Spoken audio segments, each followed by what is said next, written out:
All right, so we're back. We're live. I think the guys. I sent them links. They should be getting links now. Thumbs up, thumbs down.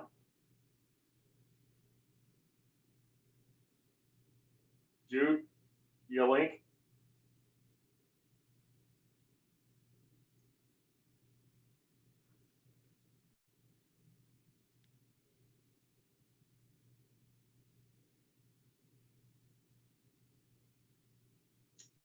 Well, the good news is nobody's watching. So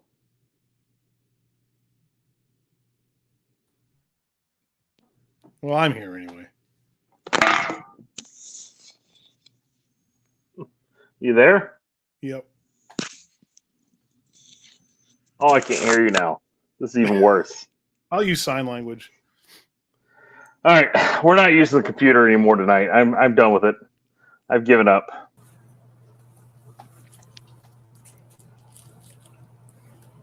I thought I had all the bugs ironed out. I don't. It turns out I just suck at my job here. So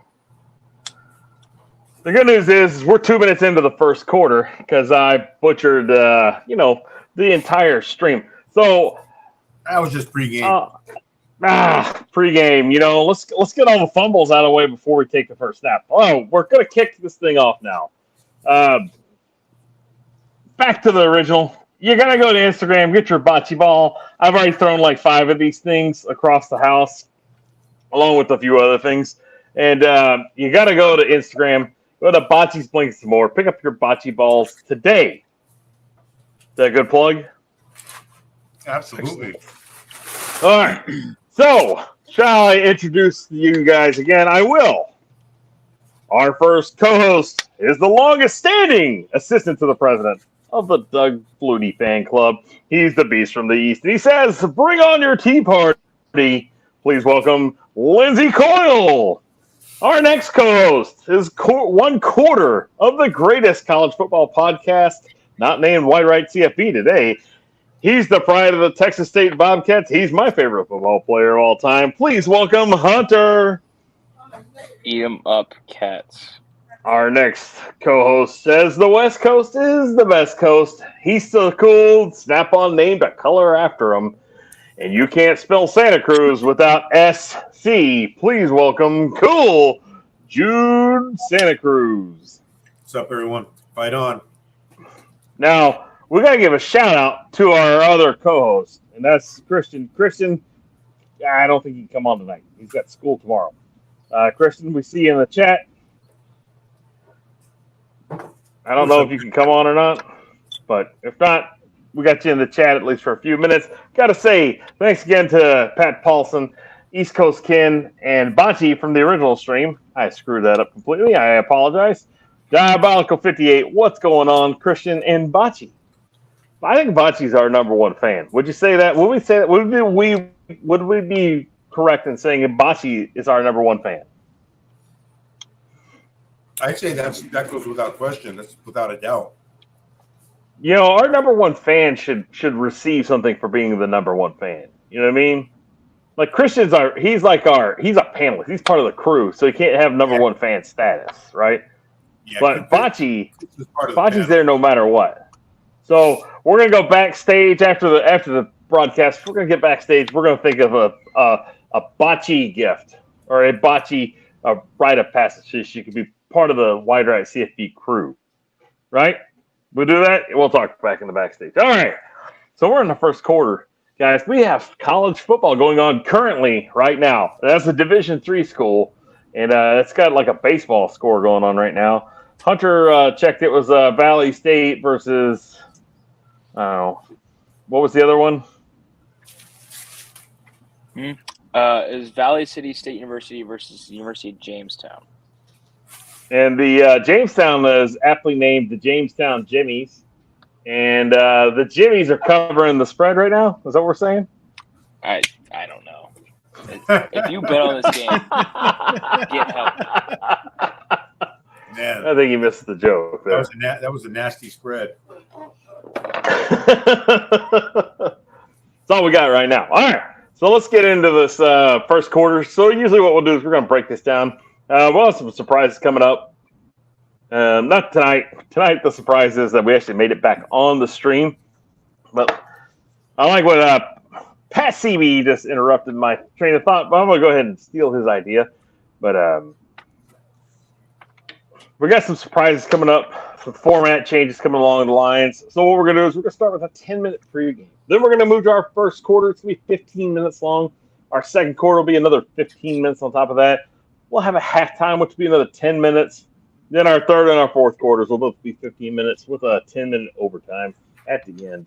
We're going to get this puppy done in 90 strong minutes every week. Now, first quarter, we got to get some first quarter thoughts on games that matter this weekend. And we actually have two games that matter this weekend.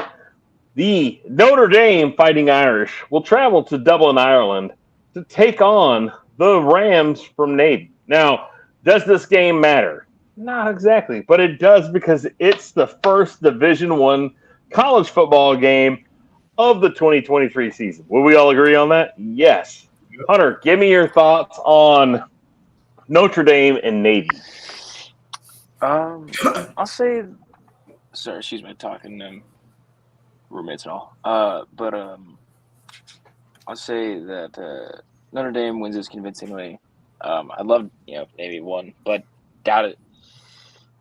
Navy's got a new coach. Notre Dame has Marcus Freeman year 2. They made some significant improvements down the stretch last year. I expect that to kind of continue on this year. New offensive coordinator, but he does a lot of similar things. And they also have Sam Hartman, who I think is going to be what takes Navy's offense from – not Navy, Notre Dame's offense from, like, mediocre to pretty good, if not great. And then I don't know. But I'll say I expect 42-14 Notre Dame. All right. Since we don't have a slew of games on this week, I'm going to kind of kick it around to the other co-hosts here and get their thoughts on Navy versus Notre Dame. Lindsay, what do you think is going to happen here? I think Notre Dame has what it takes to beat them. I would like to see how well their offense comes together. It's always fun to see how a team like Notre Dame kind of retools after the offseason. But I think things have been going well for them preseason so far.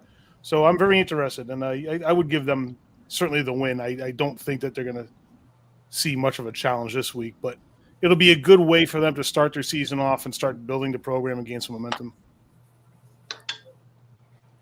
Sounds good. Jude, Notre Dame versus Navy. Is this waking you up at 10:30 East Coast time to watch?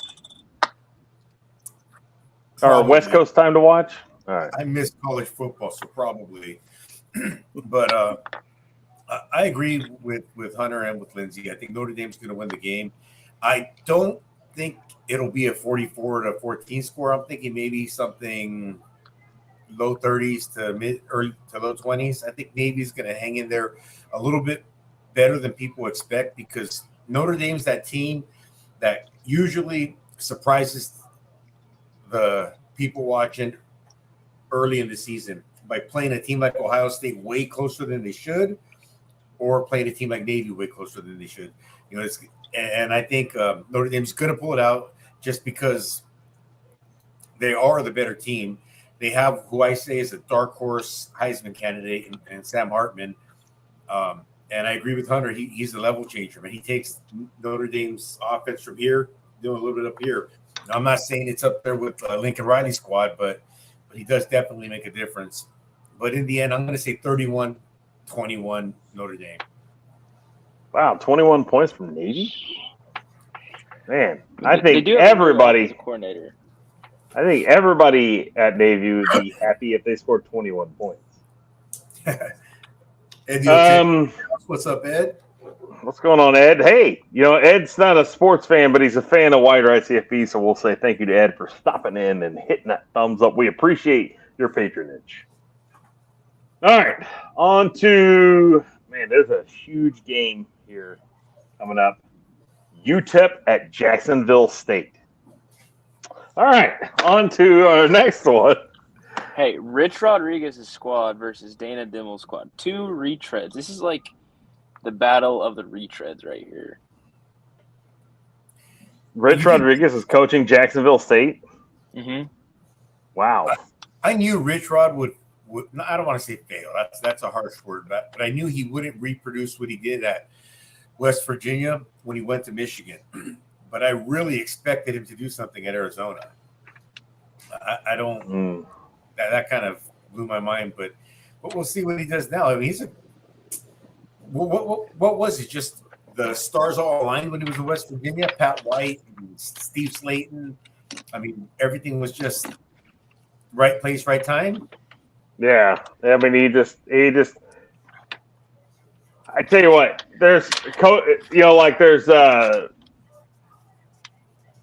there's like sometimes when you play like an opponent on paper, the opponent you should beat them, but when you play them a lot closer because they're, opponents make games. Well, coaches make teams, and Rich Rodriguez was the perfect coach for that team. He was able to get the right kind of talent into West Virginia to coach or to play it at a super high level. And, if Pat McAfee doesn't miss a kick versus Pittsburgh, I think they probably play for a national championship. So, and I promise you, Steve Slayton and Pat White would have been just about unstoppable. And if you're a fan of college football, you got to respect that West Virginia team. That was a good team. And I love Rich Rodriguez as a coach. I wish he hadn't gone to Michigan. I think it was just a bad fit. I wish he would stay there and build something.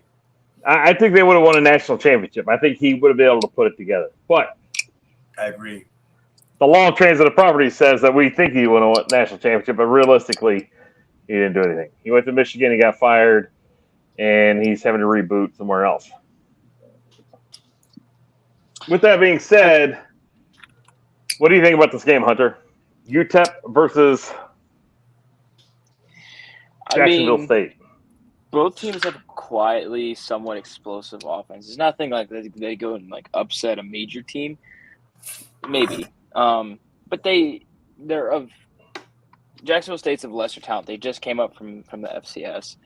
UTEP has been quietly a somewhat not good, but slightly below average team.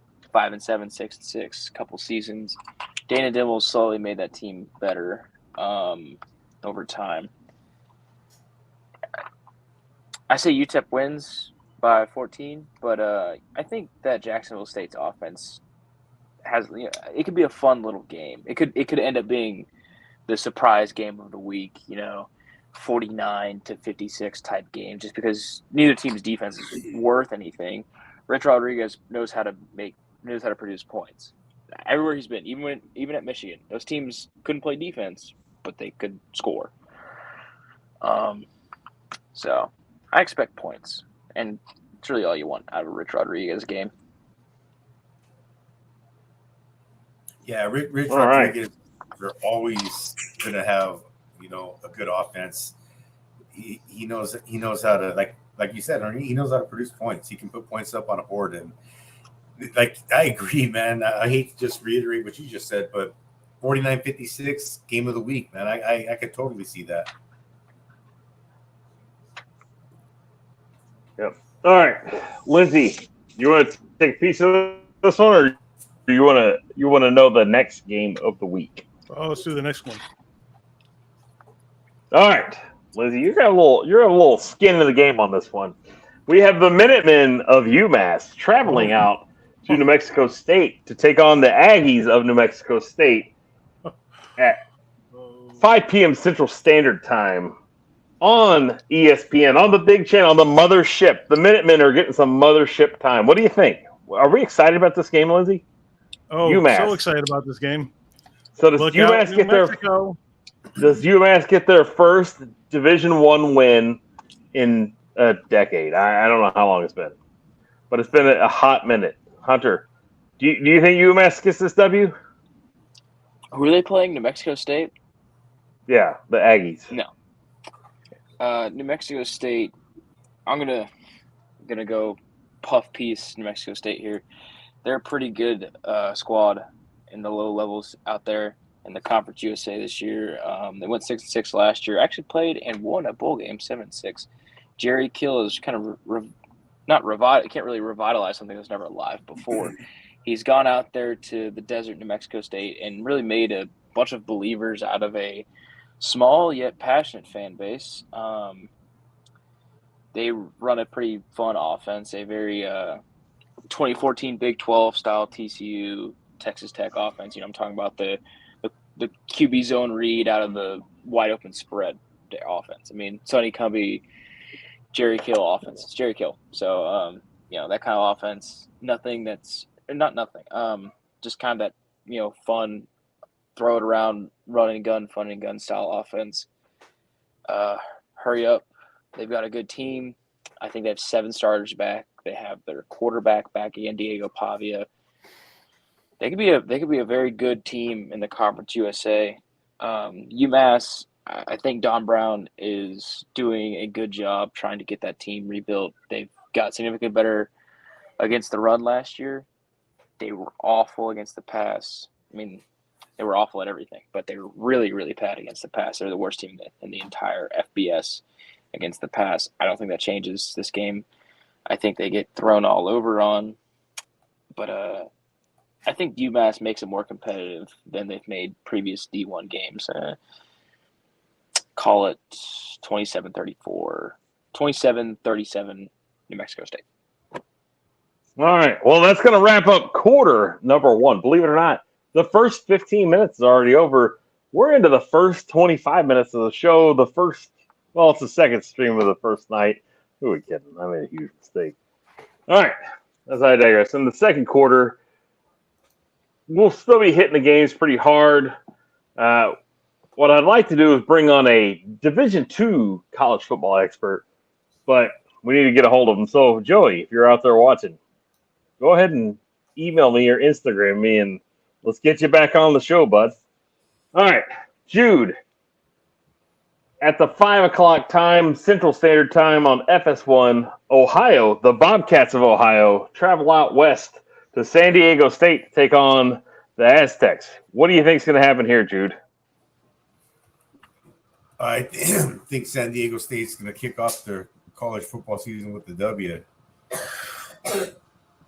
The Aztecs, the soon-to-be part of the Pac-12. You think? I don't know, man. The Pac-12 is grasping, but San Diego State, they're that team that's, what did you call them, Hunter? The not San Diego State, but the lower level Conference USA, I guess the MAC, stuff like that. Yeah. They're at the top of that. They're in the Mountain West, but they're at the top of what I think that type of school, where they're going to get the best of the 3-star athletes, maybe get a 4-star here and there. They've got Marshall Faulk came out of San Diego State, but I've got to do my part and do a little more research on some of these West Coast teams. But I do think they're going to get a W. I'll have more information about the game when we talk about the outcome on Saturday. All right.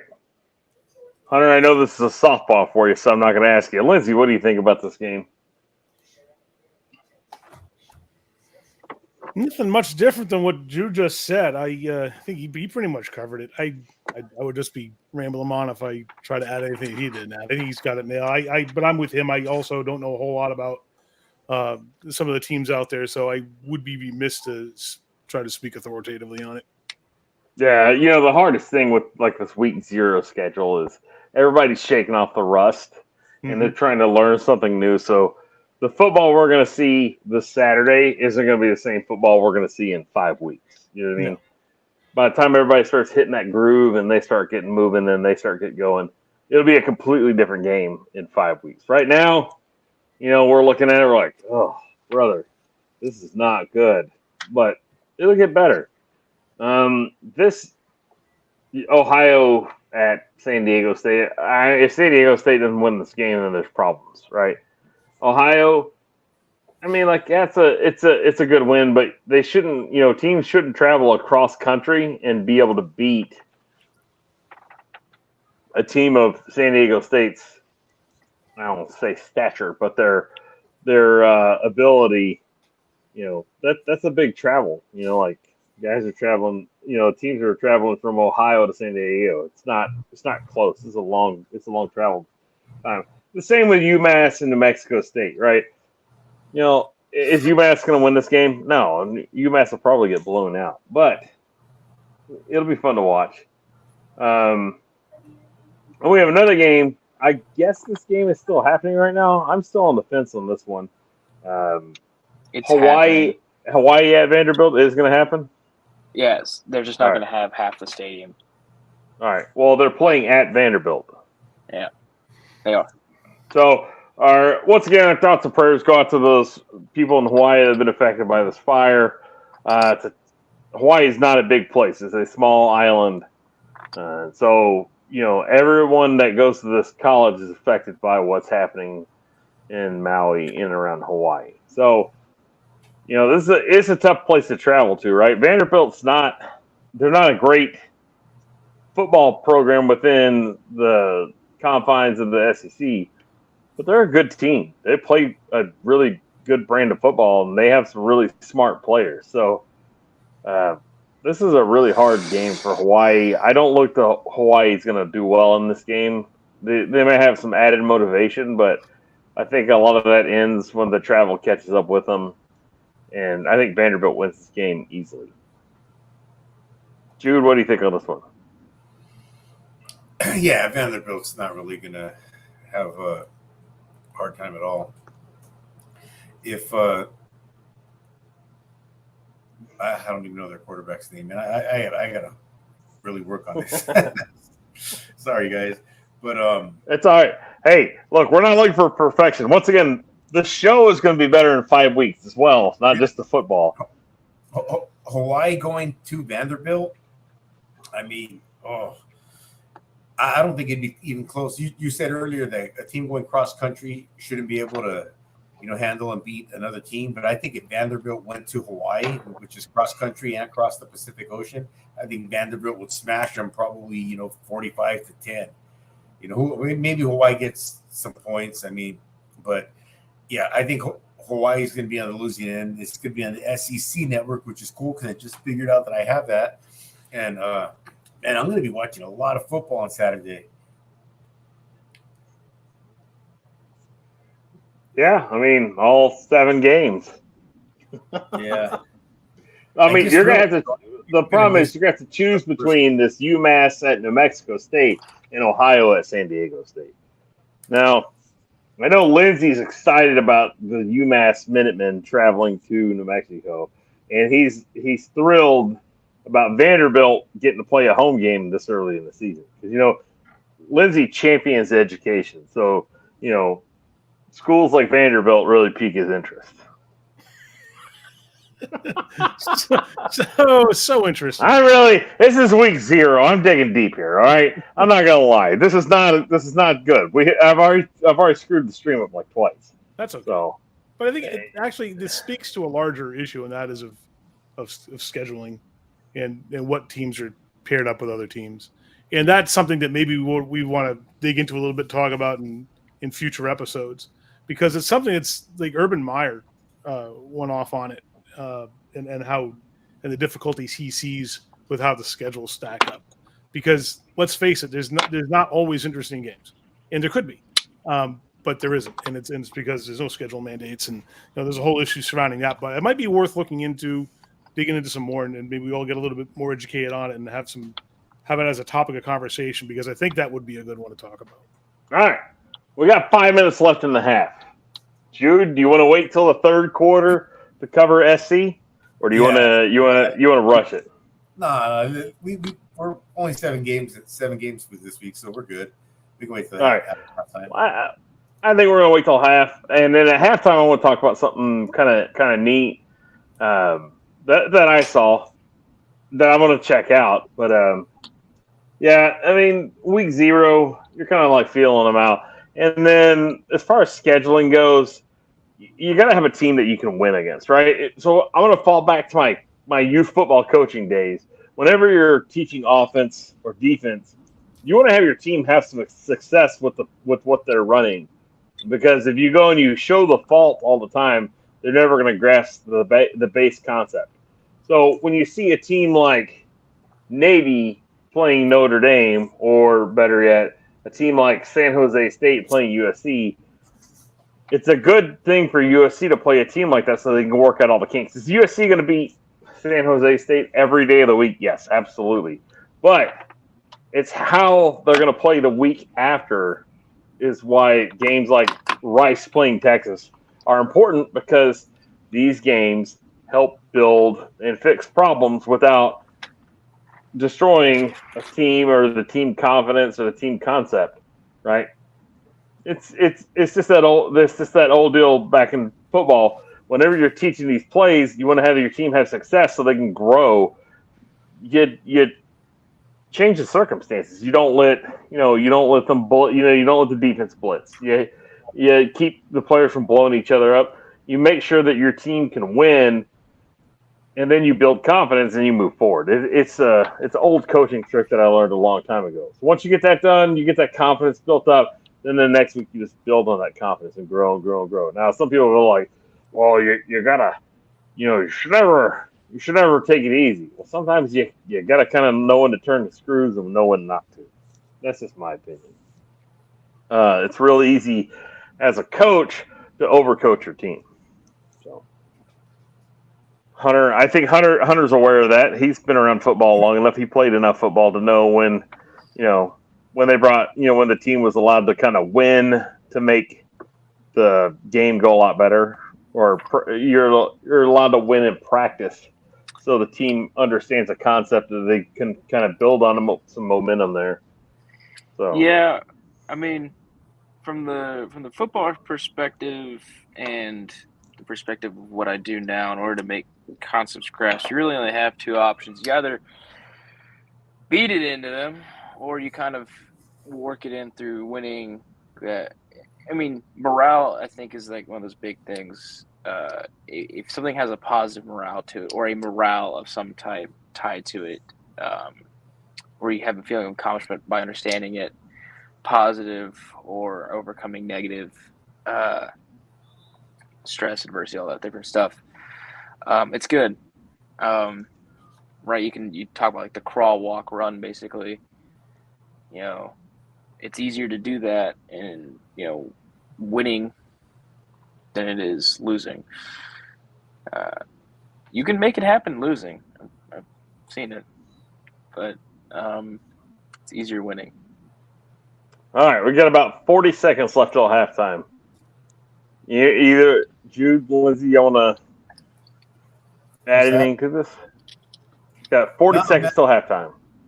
Cool. I was curious. You said you had something special for halftime, man, so I'm looking forward to that. All right. Well, it's not necessarily I don't have anything great. It's something I saw that I wanted to talk about, and I thought it'd be interesting. So, got about 30 seconds. We're going to go ahead and wind the clock here and let it kind of taper down to halftime. All right. Madden accelerated clock here. Hey, look, I had to hit the fast forward button. So very well. So something cool I saw. So right now, actually, I'm watching I got a high school football game on in front of me. It's called. If you're from Austin, Texas, it's a big deal. It's called the Taco Shack Bowl, and it's not actually. These aren't two good teams that are playing. It's a tradition in the city that McCallum High School and Anderson High School play the first AIST game of the year, and they play it at this place called House Park, which is a really cool stadium in downtown Austin. And like I said, they're not great teams, but it's fun to watch, right? And it's neat because they put them on the local TV channel, so people in the Austin area can watch this game. And it's called the Taco Shack Bowl. That's something neat, but that's not what I was going to talk about. What I was going to talk about is something I saw on Netflix the other night, and it's called Swamp King, right? And it talks about Urban Meyer of Florida, and Florida while Urban Meyer was there. Now, if you know me, you know I'm not a fan of Urban Meyer. I don't like Urban Meyer. I was really kind of dreading whenever Texas was flirting with the idea of hiring Urban Meyer. And when they didn't hire Urban Meyer, I was like, sigh of relief, right? And all you have to do is look at Urban Meyer's time with the Jacksonville Jaguars to confirm my fears. I'm really interested in watching this show on Netflix, The Swamp Kings. Because there are some really great, talented players on there, and there are some really evil people on that show or on that team. And one of those evil people being Aaron Hernandez, and Urban Meyer's not necessarily, he's not in line for sainthood. So that's something neat I saw. I wanted to talk about. Jude and I could probably, and Hunter could probably talk a little bit more about it better. I don't know if Lindsay was a big fan of Florida back in the day or not, but we can all talk about who was your favorite player off of the Swamp Kings team. Hunter. Percy Harvin. Oh man.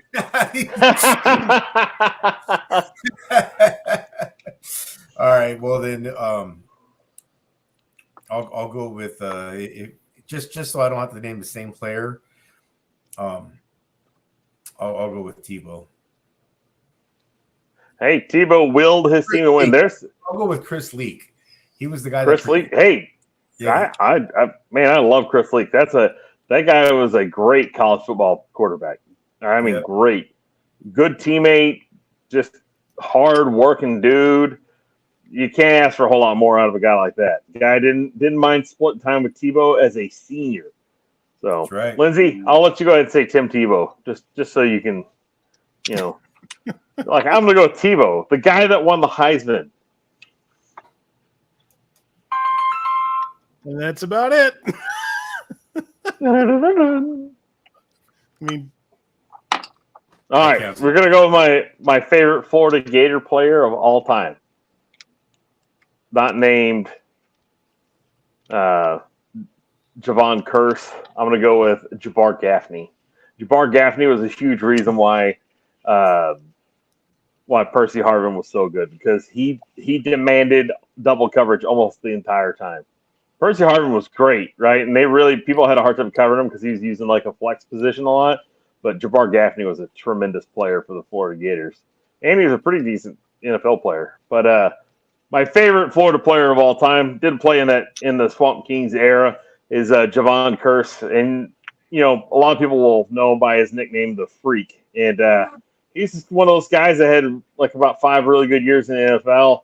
And then he kind of disappeared after that. Just kind of injuries took its toll. But the guy was just a tremendous football player. And Javon Curse was just awesome. So, your favorite Florida Gator isn't Emmitt Smith? I was just going to say my favorite Florida Gator ever is Emmitt Smith. He wasn't on the Swamp teams. He wasn't on who was his coach? Spurrier, right? Yeah. Well, no. So Spurrier came in. That's why Emmitt Smith went to the league. Or he was there for 1 year with Emmitt Smith. I like Emmitt Smith as an NFL football player. I didn't like him in college because, the guy I was cheering for was playing at the same time that Emmitt Smith was. And I kind of grew up a Golden Domer. So I'll let you guess who my favorite college football player was in the late 80s, early 90s. It wasn't Peter Gardere. That means if it was late 80s, early 90s, that was pre-Bettis. Yeah. So I'm going to say Ricky Waters. No, come on, man. Joe Montana. No, Joe Montana's from the 70s. Ricky Running Waters, the greatest Seattle Seahawk of all time. Come on. Nobody here is a fan of the Rocket, Raghib Ismail. Raghib Ismail, yeah. Yeah. Come on. Everybody that cheered for Notre Dame cheered for Rocket Ismail. I remember watching Florida and Notre Dame play for the first time ever, and I was just so excited to watch it.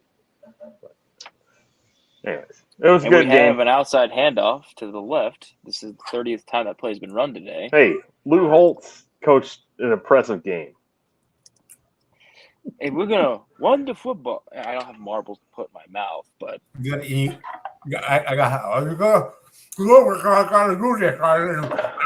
this. So that's a run left, coach. You're saying run left? They had a pretty good backfield, though. Who was Tony Rice was their quarterback. Raghib Ismail was a receiver. No, it was Rick Meyer. Tommy Reese wasn't nearly there. Tony Rice was gone already.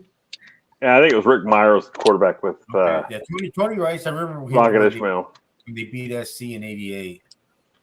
All right, so it must have Yeah. been Rick Martin. So who Crazy was the to think quarterback they won at the SC national in '88? championship. Was that Mr. Perfect or was that or Mr. Holly Robinson Pete? No, quarterback. Was Yeah, it- it was Yeah, Rodney Pete. Todd Marinovich. Yeah, he was after. He came in after that. Man, Rodney Pete, and then I think Rob Johnson, and there was a black dude that I can't remember his name, something Perry, I think, and then came in Marinovich. Hey, Something like that. Rodney Pete was a pretty solid college football quarterback. Not to detract from the conversation, but if you go back and watch some of the games, Rodney Pete might have been the best player on the offense. Oh, Rodney Pete is my favorite Trojan of all time. All right, let's see. How close are we? I think we're close to wrapping up halftime here. I'm trying to do the Trojans math. come in a box. Oh man! Well, actually, they come in like little foil packs, but Man, I was in high school. SC was 10-0. Rodney Pete was the quarterback. I mean, they were having a great season compared to what they'd been since the 70s or early 80s. And I was like, oh, dude, I was all in on Rodney Pete, man. Yeah, that was my squad right there. I think like I said, I'm gonna stick with my guns on this one. He was the best player on a good team, but he was the best player on the offense, hands down. I think he was better than the wide receivers, everybody. Our defense, man, we had Junior Seau, Mark Carrier, Tim Ryan. I mean, we had a lot of studs, a lot of NFL players on defense. Mark Carrier. That's a name I haven't heard in a minute. Yeah. Diabolical 58 asks, who's doing the halftime show? Well, we were going to get Taylor Swift to do it, but she was too busy. So she had another appearance tonight. So I was thinking about doing What's up, Ed? What's up, Jason? We're going to go and call the Ronettes, see if they're available.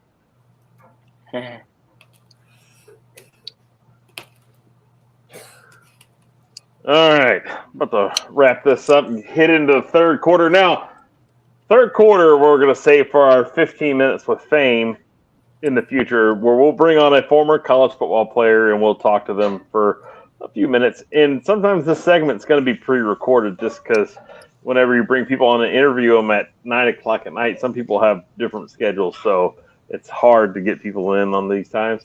So you'll see some pre-recorded segments, but if we have a guest coming on and we can give you a little lead time on it, let you know who's going to come on, we'll let you, the fans, ask some questions that we'll ask our 15 Minutes with Fame guest.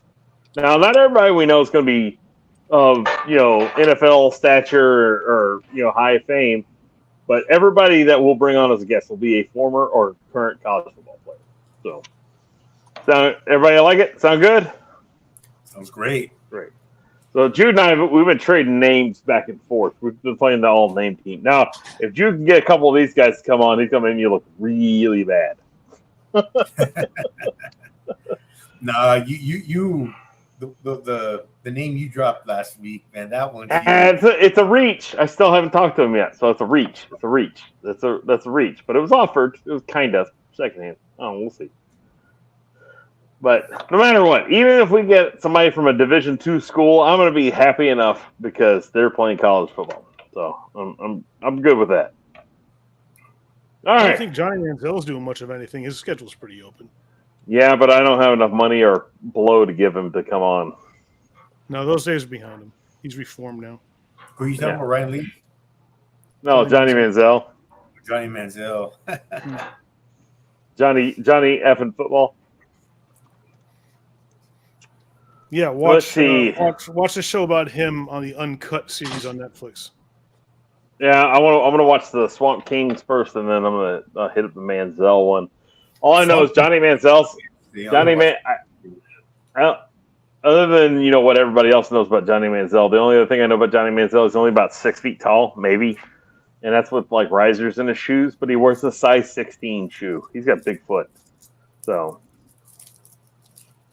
That There didn't you come up go. on the show. With big feet.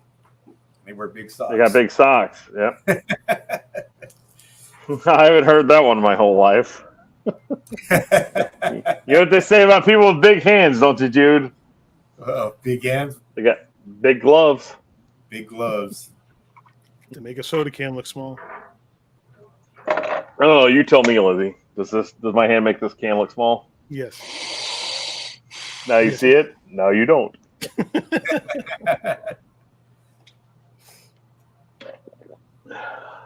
No, I am not a small human being. So, all right, let's talk about the 900-pound elephant in the room.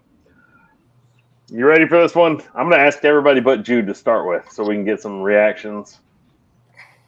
We have San Jose State making this long trip to Southern California to play the Trojans of USC.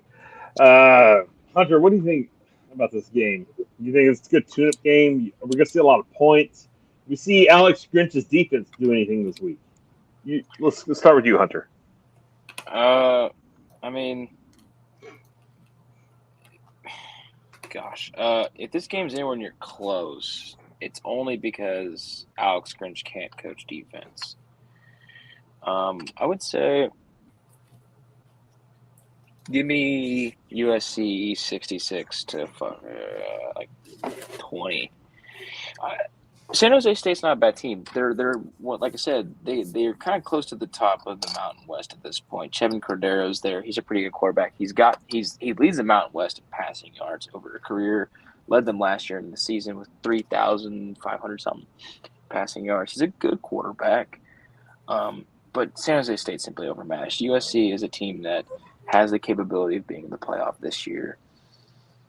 If they get shocked this year and lose, it's not to San Jose State. This game's going to be a beatdown. This isn't Tulane versus a Oklahoma team that we all knew was bad, but didn't find out until later in the season. You know, this is a beatdown. It's just going to happen, right? Like I said, USC is a prospective CFP team. The defense will be a problem, but not against San Jose State. San Jose State, like Alex Grinch's defenses are good against the pass, especially the outside pass, which is where San Jose State tends to attack. If you look at their offenses, they attack to the outside wide receivers. They have big, tall outside wide receivers. USC plays well to that. They don't run the ball very well. So where they could beat USC isn't, where they could hurt USC isn't there for them offensively. And then obviously, I don't know how you even make the same matchup off, San Jose State's defense to USC's offense. I mean, you have a bevy of stars across the offense, let alone the reigning Heisman Trophy winner taking snaps. I don't see San Jose State doing much of, score 21, make it, maybe bust the over, but I wouldn't be shocked if they had 60 points dropped on their heads. All right, Lindsay, what are you thinking on this USC team here? Well, I think that USC is going to walk all over them. The series record between the two teams is 5-0. USC has won them all.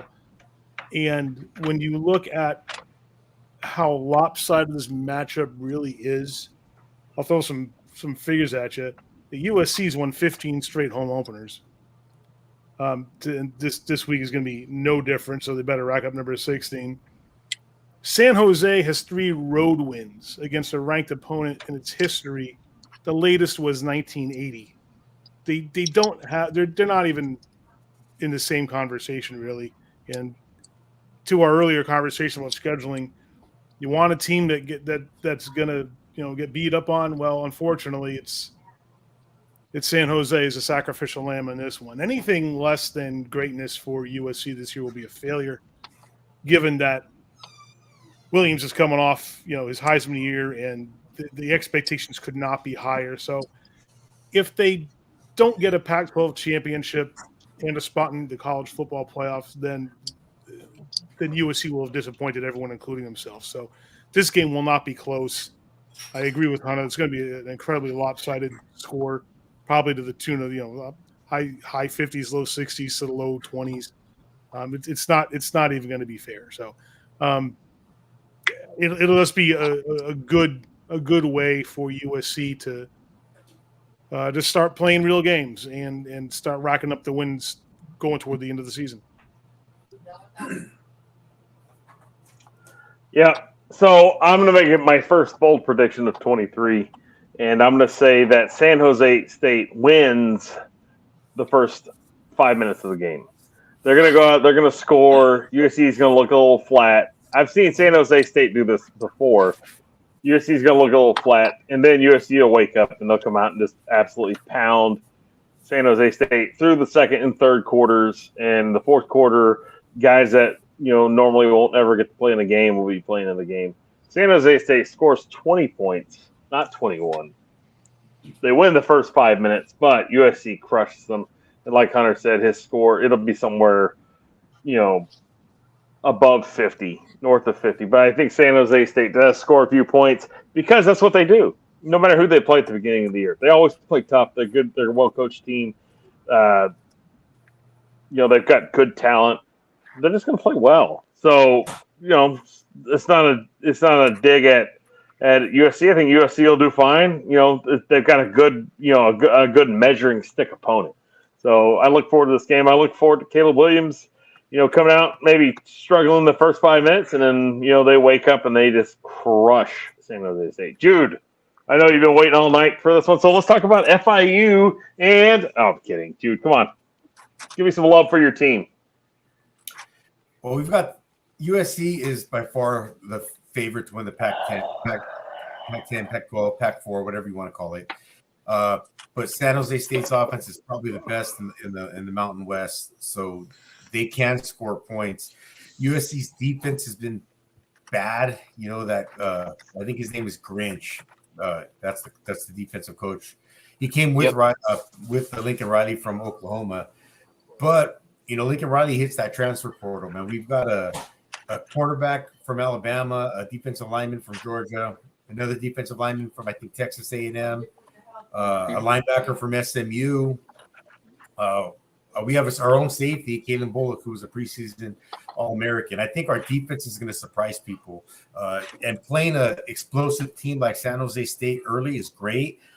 Even if they win the first 5 minutes and score a touchdown, all right? I mean, I could take that because that might be the only touchdown they score. They're not going to stop our offense, and eventually, after one or two scores, we're going to stop theirs. Caleb Williams, I said this on our last show. It's going to be him and Archie Griffith. They're going to be the only two guys with two Heisman trophies, and you talked earlier about what USC winning the Pac-12. I think they will. You talked about the Pac-12 championship. Can I veer off just a hair real quick?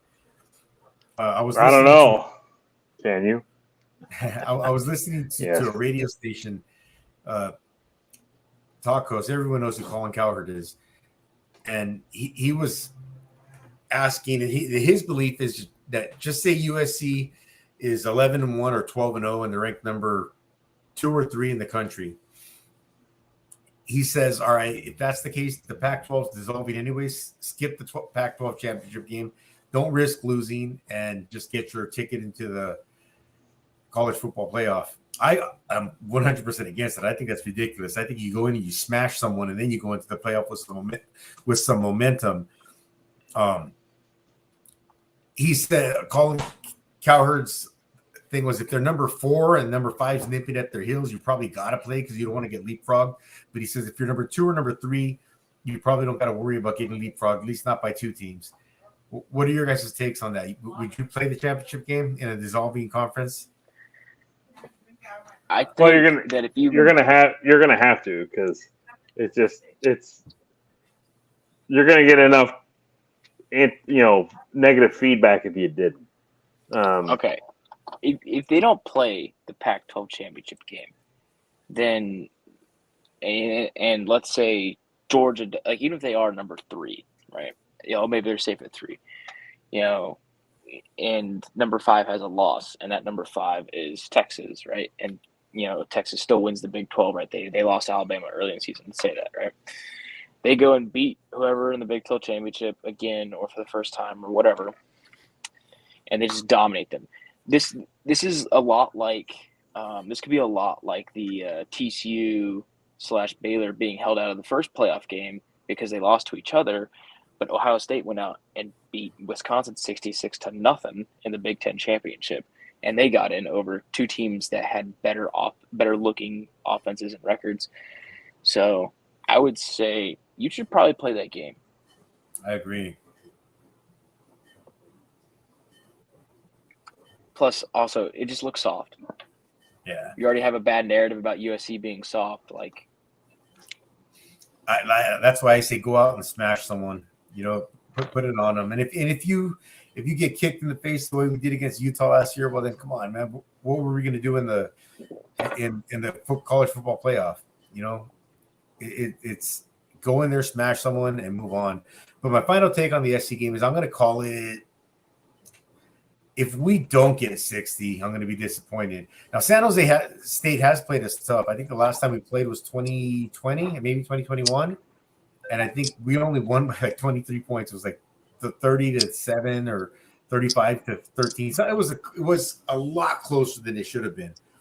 But I'm going to say take SC plus the points and take the over.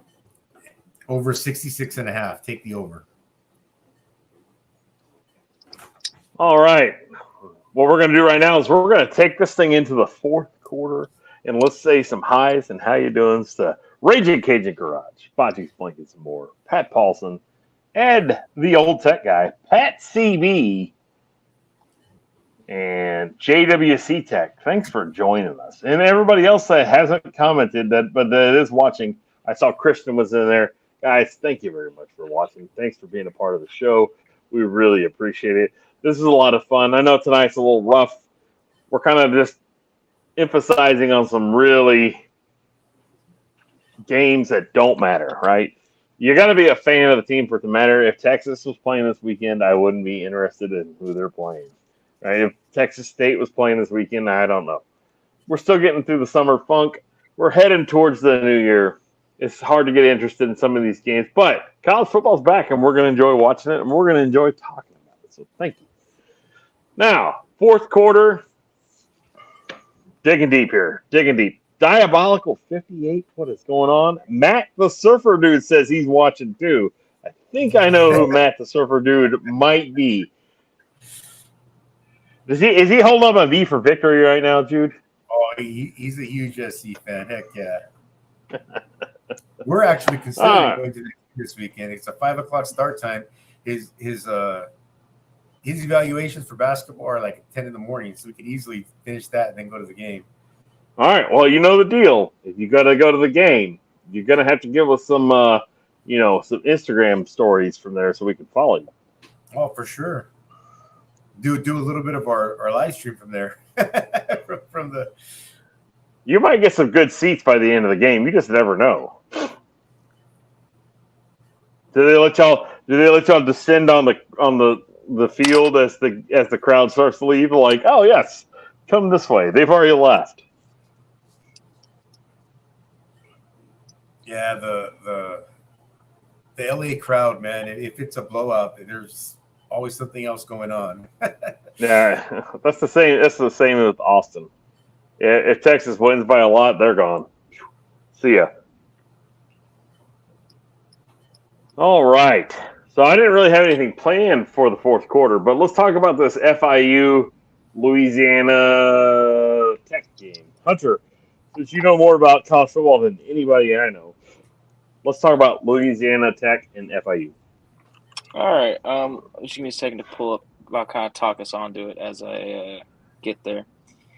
I think this falls in line with like a good bad game. You know what I mean? Like, oh, it's two bad teams, play a good game. I think it's a fair hope for this game. Obviously, it's 9:00 at night, at least for where I'm at, when this game will be kicking off. FIU has lost 4 straight games. They've not done really anything. But the last team they beat was Louisiana Tech. Louisiana Tech It has was a lost. good game. It was a 2 overtime game. Yeah, Louisiana Tech has lost 3 straight. Neither team really is returning like significantly. There's no like player on either team. You're like, man, like that guy is that small school player is gonna be going in the third round and actually do something in the league. I mean, hopefully there is one on the team. I always hope for the best for these guys. But none of them really go like, man, I really think that these guys are really good. I don't think that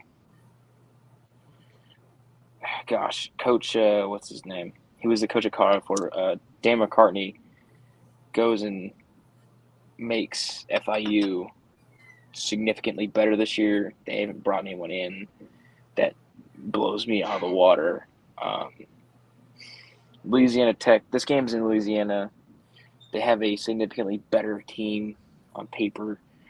I think they avenged their loss from last year and put it to FIU. So it's an 11.5 spread in Louisiana Tech's favor. I'm going to give it to them. I say they beat FIU by 2 full touchdowns. Call it 21-7. This could end up being a good game.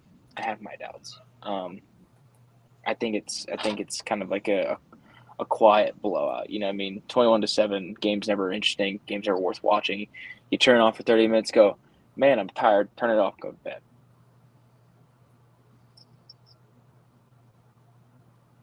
But football. Yeah. Give me just a second. I got to send a message.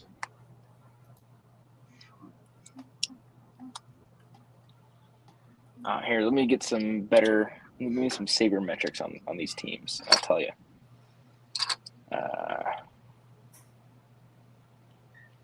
Louisiana Tech has Hank Bachmeier. Oh, that makes them a lot better, actually. The old Boise Stater, huh? The Potato King. I think that Louisiana Tech definitely has a pretty good looking. Look at this. They got Hank Bachmeier. Okay. You know what? I think they have Dakotas Crawford from LSU. Oh man, the coldest to ever do it, Crawford. Yeah, or from Nebraska. I'm sorry, not LSU. Dakotas to ever do it, Crawford. You know what? I think Louisiana Tech might have a quietly exciting offense. Now that I look at this, I don't know who their coach is. I'm not going to look it up. I'm just going to kind of riff. It could be a blowout, actually, in Louisiana Tech's favor. Louisiana Tech has a better team on paper. They've been more consistent. Dan McCartney, he was a coach at Colorado. I can't remember his name right now for the life of me. I feel bad. I'll have to look it up, but again, I don't feel like doing it. So I'm just going to keep saying Dan McCartney and hope I'm right. If I'm not, well. Anyway. No, it's not. I think you have to mix the two names there. I think it's John McCarthy, isn't it? No, it's Dan, but it's Mike McIntyre. Wow, that's bad. Now look, that's the greatest name in college football of all time is playing in this game. And his name is the coldest to ever do it, Crawford. And this guy he's from Texas. He's from Texas, right? I think he's from Louisiana. Hunter? Or is he from Louisiana? But Texas had him on his radar at some point in the recruiting. Because I remember we were talking about it. There. I remember when we talked about it, we were like, oh, that'd be great if they had him on there. Because I'm big about names. You got a good name, it goes a long way with me. Like, haha, Clinton Dix. That's a great name. Great name. It's all a name. Louisiana Tech coach is someone named Sonny. Sonny. Oh, that's perfect. That's a good passing coach. Very, like I said, kind of that 2014 Big 12 style offense. You know, quarterback read, throw the ball down the field. You know, or Sonny Cumbie's the coach. Yeah. He's a redheaded guy. He's got like a real asshole face, so he's instantly somebody to hate. I mean, instantly somebody to hate. So, I mean, I like the returning production. But he can absolutely coach offense. I think they shake out to be a good offense this year. I mean, nothing like you're gonna go like, man, that team in Louisiana can beat anybody. No, but they have a very seasoned quarterback, Hank Bachmeier, undeniable, very seasoned. A player with a ton of potential in Dakotas Crawford. I'm not making that up. He's actually a very high potential player, just hasn't really gotten an opportunity in either place he's been. Versus FIU.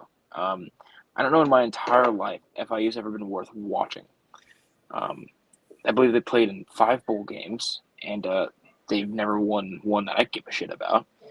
The closest they ever got to being relevant was when they had he played for the Colts and then the Cowboys just this year. Caught the deep pass. Oh, T.Y. Hilton. Yeah. Yeah, I don't know. Mike McIntyre, I mean, I think that Colorado saw enough of him to eventually go, no. So, all right, let me see here who their OC is. Maybe it could change my mind. I'm willing to have my mind changed. Oh, it's David Yost. No, I don't see anything changing for this team. They'll be a mediocre team. Louisiana Tech has the potential to be an exciting offense at the very least. I give this game to Louisiana Tech 35 to 14. Could the Panthers go out and shock everybody? Maybe, but could I open up my banking account, see I got $10 million? Also, maybe, just unlikely. I think Lindsey may have had a stroke in all this time. He's awful quiet. I'm No still facial expression. Oh, he's back. He's back. We brought him back. All right. So in the fourth quarter of the first game of the first week 0, I'm going to let each one of y'all give some love to your school, the team you're pulling for, which is AKA Hunter Texas State Bobcats. The team you're pulling for. I want to hear some just straight up love for your team no matter what. Same with Jude. Same with Lindsay and the Boston College Eagle. I can't even get that out of my face without laughing. And then we're going to let you know that our first quarter is always going to have our salute to service. That's why we started the day with the Naval Academy playing. Next week, most all the service academies will be in action, so we'll have our salute to service. Now, we do need Bocce's pick for Army, but I'll be covering the Coast Guard Academy. Lindsay has the Merchant Marine Academy. Jude's got the Air Force, and of course Hunter is covering the Navy. So we'll get all those picks. We'll let you know how they're going to do. We're going to kick off our first quarter. We'll have some good matchups next week. There's a lot of good games will be kicking off. September 9th is when a lot of the fun stuff's kicking off for people in Central Texas or in Alabama. So when Texas and Alabama play, we don't know what either team's going to look like. They could be both really, really good, or they could just be So we'll see. I'm gonna finish up with who I'm cheering for this year. I'm gonna let Hunter start talk about his Texas State Bobcats. Hunter, tell me something good.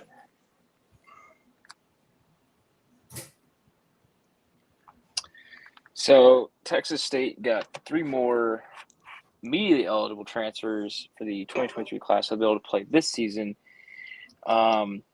2 of them we were knowing about. One of them is a surprise Chance Main from Colorado, a defensive lineman. That's a good player. That's a really good player right there. So Texas State now holds the best recruiting class in the Sun Belt, darn 56 new players. G.J. Kinney has come in and said, I'm going to remake this roster. We'll see how it works out. I've personally hated the transfer portal strategy that Jake Spavital took. I initially thought it was a great idea and then very much turned against it as the results continued to disappoint me. DJ Kinney has mixed up a lot of recruiting high school players and bringing in transfer players. It makes sense year one at least. I like how they've started to heavily recruit Texas high schools, especially. You look at what they're doing. They're going to Texas high schools, Texas JUCOs too, which I think is an underrated relationship. Kansas State built a dynasty off of Midwest JUCO recruiting. So Texas State could definitely benefit from recruiting the JUCOs in Texas. They certainly have to have talent, right? They get JUCO players from the state of Texas. Can't be that bad, right? Also, like I said, heavily recruiting Texas high school football, getting out there, very much in on the Dripping Springs new starting quarterback. He's actually got an offer from Texas State. I can't remember his name. I think he's a sophomore. So, we'll see how long he is, kept in that low 3-star area before he moves up. But I think G.J. Kinney's an excellent coach. Offensively, at the very least, I think Texas State stands to be a very explosive offense this year. They've got some great wide receivers. Ashton Hawkins is especially one of them. He's been a very good wide receiver. Set the Texas State receptions record last year, almost at the NCAA record for his receptions in a game. He was like one away. He is a very explosive player in the slot, and now you have a coach that has proven knows how to score points. It's not Jake Spavital where he's an offensive guru. The only good year he had was he was the QB coach for A&M with Manziel. This guy had UIW last year, took them all the way to the semifinals against North Dakota State, and almost won. Took quarterback Lindsey Ward Jr. from a 20 touchdown season in 2021 to in 2022, set the FCS record for most touchdowns scored. The defense, anything's better than what they played last year, so we'll see. They could be a sieve still, and it'd be at least exciting. So I'm going to say that Texas State goes at least 6-6, if not 7-5, plays in a bowl game, and even wins it. There's a lot of doubt around the Bobcats, but at the end of the day, I like it that way. I hate all the teams that we play, so I hope we beat them all. All right, Lindsay, we're running low on time here. I got 2 minutes. Give your team some love for 2 minutes. All right, well, the BC Eagles have improved their offensive line since last year, so it's nice to see some upgrades in that department. So I would look for more explosive plays from the line and an easier job for quarterback Emmett Moorhead to make plays because he's got some more weapons to deal with now, and I think he'll get greater protection than he's gotten in the past. And they have greater depth at many of their positions because there were a flurry of transfers that came in. So hopefully that means they can absorb some injuries and still maintain a high quality of play. But Moorhead's been given more control of the offense, which I find curious that they handed over the reins to a quarterback at this level of ball. So there's more pressure on him to perform well and to be consistent and to stay healthy. So no matter how they finish, though, I think they're going to be fun to watch given what their style of play is going to be. I think that, going into this first game against Northern Illinois, I think they can win. I look for a score of about 32-24. All right. You heard it from old Lead Pipe Lindsay. All right, Jude, we gave SC a lot of love. I know what you're saying is they're going to play in the CFP. Caleb Williams is going to win the second Heisman. And give me a dark horse stat about USC. Dark horse stat. Give me a dark horse stat. You got 30 seconds. Dorian Singer, I believe his name. He's a transfer wide receiver we got. Singer. We got from Arizona is going to be the Pac-10 transfer player of the year and possibly be an All-American as a wide receiver. Probably be ahead. Take Mario Williams' place as Caleb Williams' number one target. That would not be a bad deal for USC. That's a good dark horse stat right there. I like it. That's exactly what it's supposed to be. All right, we're into the OT. We hit the overtime right there. Oh, Ole Miss. Well, we're going to talk about them next week. Yeah, can't wait till next week. Can't wait to talk about them next week. Yep. All right. JWC Tech, I think you're going to like who my team this year is going to be. Because Go Blue. I'm going to tell them it's going to be Michigan State. No, kidding. So, the way we're going to cover the season, being the overtime, we can talk about this. The way we're going to cover teams this season is, obviously, Jude's going to cover the West Coast, or the Best Coast, however he wants to call it. And he's going to cover Ole Miss and the Air Force, which we all agree because he's a Lane Kiffin fan. So I want guys that are passionate about a particular team or a particular coach to cover them and talk about it. I think it brings more to the show. Hunter's obviously going to cover Texas State, the University of Texas, and the Naval Academy. Those are all teams that he's very passionate about. Lindsey, he's going to cover the Boston College Eagles because everybody knows Boston College is on their way up, right? Soaring like the eagle. Yep. And he's also covering Georgia, right? So he gets he's going to get the East Coast, and that includes part of the SEC. So he'll have Georgia and Florida. So he's actually going to have some really good teams to cover. I'm really excited to see what Lindsey's analysis of is it because we're taking a regional approach. We're not taking a specific conference, but a regional approach. Hunter's going to have the SEC Gulf Coast region minus Ole Miss, and he's going to have some of the Little 12. So, and I'll have some of the Midwest and some of the Little 12 as well. I'm going to be covering my team this year is going to be Michigan. Now, this is kind of a softball, but I'm going to tell you why I'm going to cover Michigan.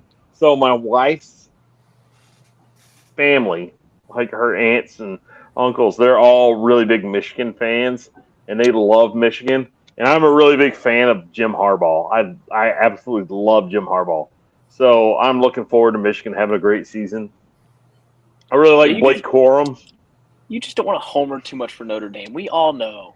All right, look, just because I am a huge Notre Dame homer. I was raised Catholic, so as Catholics, we all cheer for Notre Dame regardless. That is a true story. And I have a ton of Notre Dame stuff. And that and at Rocket Ishmael, Lou Holtz, and with those groups, you can't lose. But with that said, I'm really excited to see what Michigan can do this year. They have a really, really, really good defense. I mean, really good defense. They have a really good offensive line. They may have the best offensive line in the country. I would look for massive production numbers out of Blake Corum and J.J. McCarthy. J.J. McCarthy will probably throw for 2,000 yards and run for another 1,000, along with Blake Corum, who will probably run for close to 1,500 yards this season. So Michigan's going to have a really good team.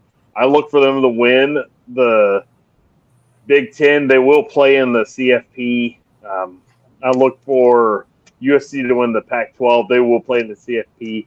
I look for Georgia to win the SEC. They will play in the CFP.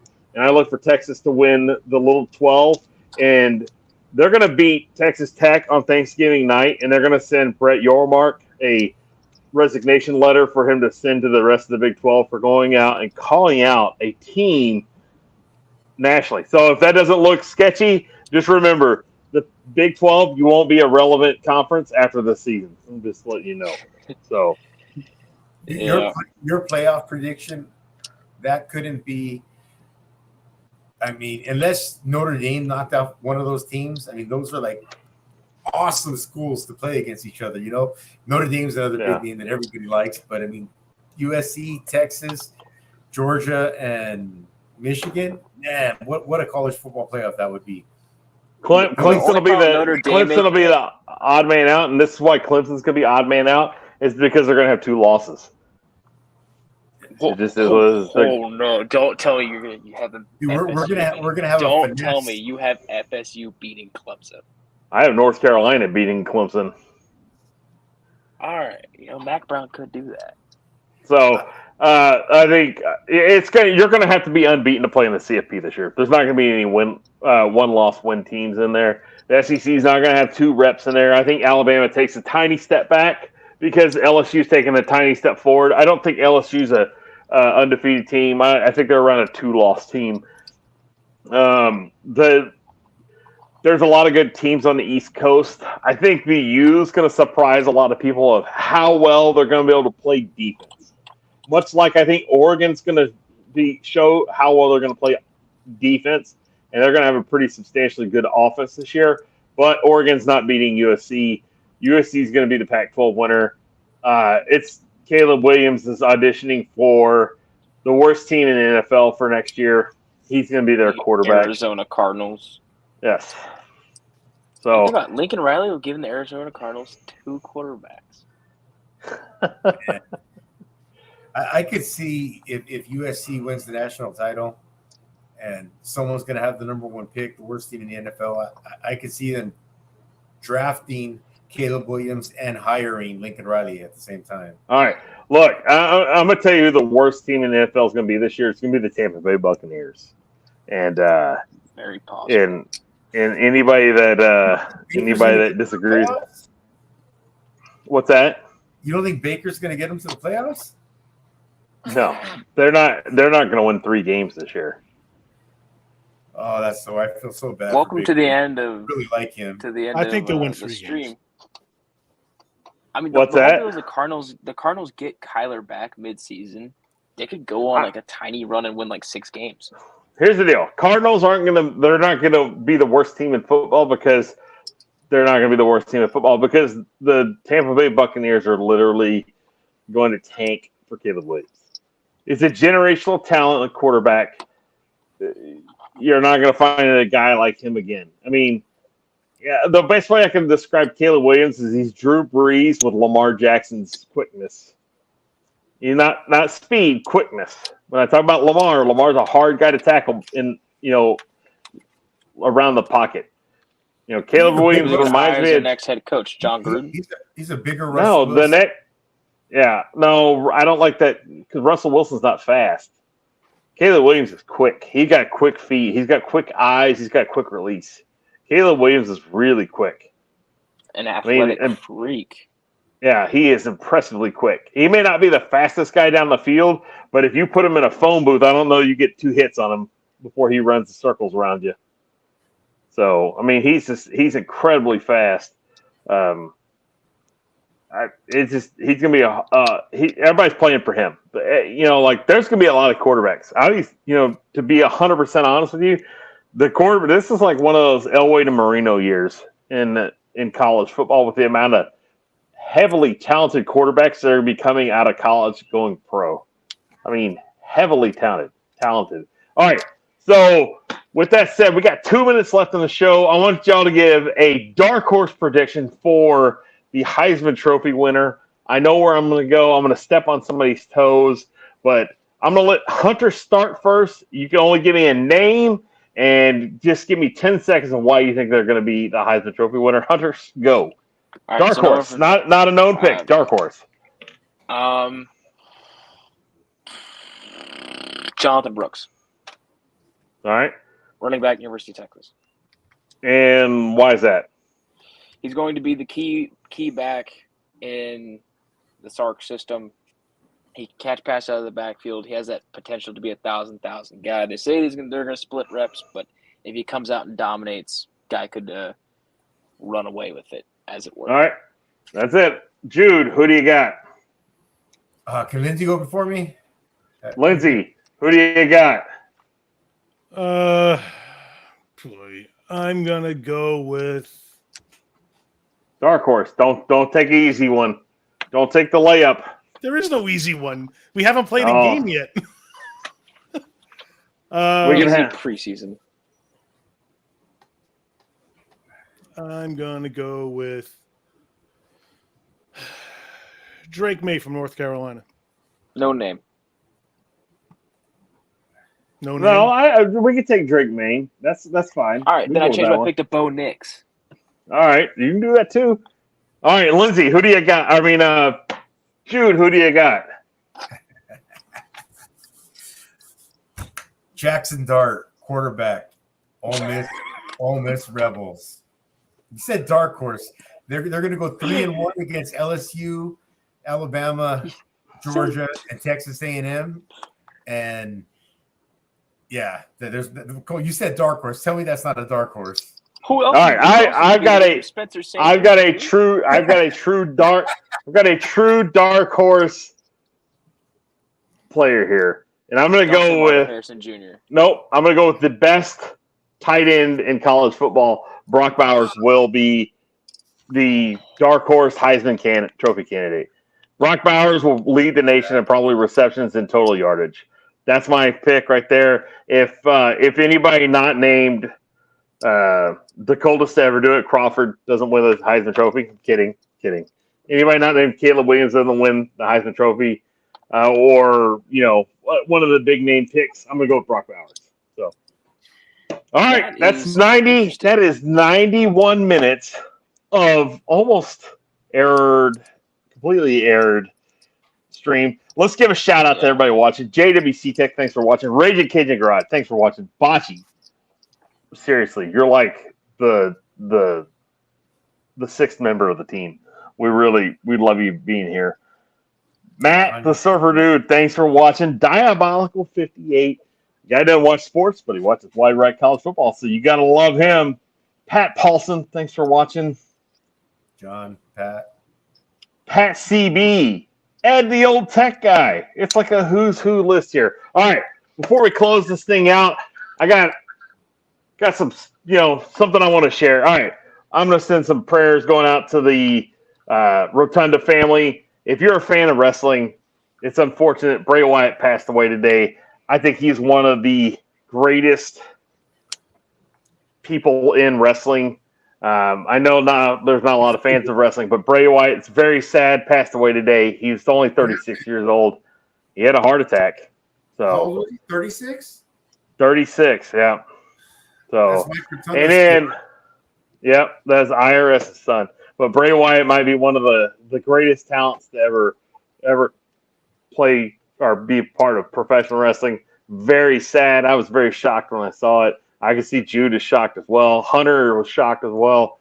And then the hardcore legend now, hardcore icon, Terry Funk passed away at the age of 79 yesterday. I commented on his obituary post. I said somebody needs to check on him tonight and tomorrow to make sure he's not making a comeback. So with that said, I'm going to let all the guys say their outros.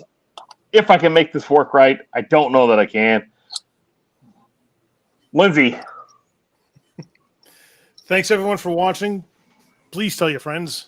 Subscribe to the channel. Catch us every week because we're putting together some cool information for you with a cool format that Cass has come up with. So we're all looking forward to talking football and being in on the conversation with all you folks in the live chat. So thank you so much. And remember, you cannot have college football without BC.